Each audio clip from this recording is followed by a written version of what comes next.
जय श्री कृष्ण दोस्तों महाभारत में एक प्रसंग आता है लाक्षागृह का। आपने शायद सुना भी होगा, कुछ लोगों ने नहीं भी सुना होगा। ये जो लाक्षागृह का प्रसंग है काफ़ी ज़्यादा इंटरेस्टिंग है, क्योंकि इसमें हमें ऐसी ऐसी बातें समझने के लिए मिलती हैं जिन्हें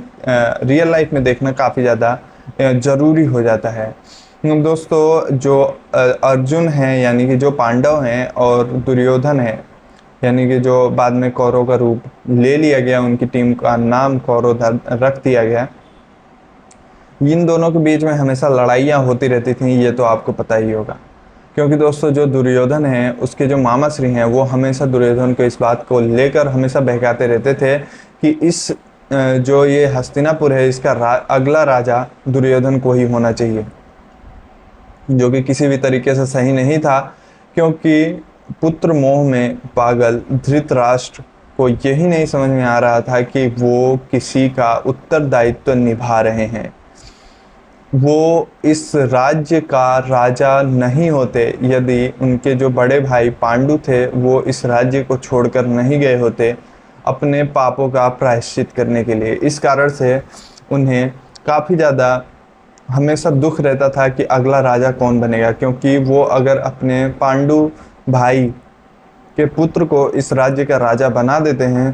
तो दुर्योधन है उसके साथ पूरी तरीके से अन्याय हो जाएगा, क्योंकि वो इस राज्य के राजा का पुत्र होने के बाद भी इस राज्य को बिल्कुल भी नहीं करता है। दोस्तों आगे हमें ये बात भी अच्छी तरीके से समझ में आती है कि जब श्री कृष्ण शांति दूत बनकर यहाँ पर आते हैं तो वो उनके तरफ से यानी कि पांडवों की तरफ से केवल 5 गांव ही मांग लेते हैं कि अगर केवल 5 गांव महाराजा धृतराष्ट्र दे देते हैं उनको तो ना महाभारत होगी और ना ही किसी तरीके का लाशों पर लाशें यानी कि उनके 100 पुत्रों की मृत्यु होगी। ये बात तो सभी को पता था कि जो धृतराष्ट्र हैं उनके जो पुत्र हैं दुर्योधन वो पूरी तरीके से गलत लोगों के साथ हो गए हैं और वो जो भी कर रहे हैं पूरी तरीके से गलत है। लेकिन उसके बाद भी पुत्र मोह में पागल होने के कारण वो इस बात को पूरी तरीके से सपोर्ट करते हुए नजर आते हैं और यही कारण था कि उनके 100 पुत्रों की मृत्यु हो जाती है महाभारत के अंत तक। और उसके बाद जो अर्जुन हैं इनकी टीम यानी कि पांडवों का जो 5 पांडव थे इनकी जीत हो जाती है और इनका ही राज्याभिषेक भी हो जाता है। दोस्तों वहाँ पर जो श्री कृष्ण हैं वो हर तरीके से हमेशा इन सभी लोगों की यानी पांडवों की रक्षा करते ही नज़र आते हैं, क्योंकि ये सभी लोग काफ़ी ज़्यादा सीधे थे और बिल्कुल भी जो मामा शकुनी हैं जो कि दुर्योधन के मामा थे उनकी तरह टेढ़े नहीं थे और उनकी तरह अलग अलग तरीके की बातें बिल्कुल भी नहीं किया करते थे। ये जो महाभारत है इसका पूरा प्रसंग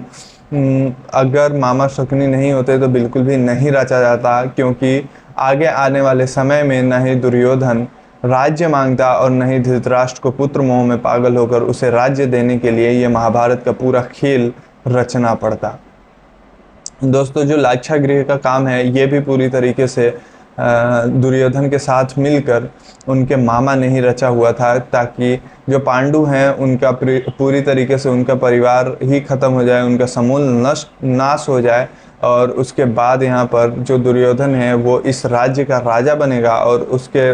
दुर्योधन के सर पे हाथ रख के जो मामा हैं वो दुर्योधन के पिता को भी बंदी बनवा देते और उसके बाद जो मामा हैं उनकी उंगलियों पर नाचता हुआ जो उनका भांजा है वो इस राज्य पर राज करता और भी तरीके की कुरीतियाँ बढ़ती, अलग अलग तरीके के कष्ट लोगों को होते। लेकिन उसके बाद भी जो दुर्योधन था वो हमेशा अपने मामा के साथ ही सटा हुआ नजर आ रहा था।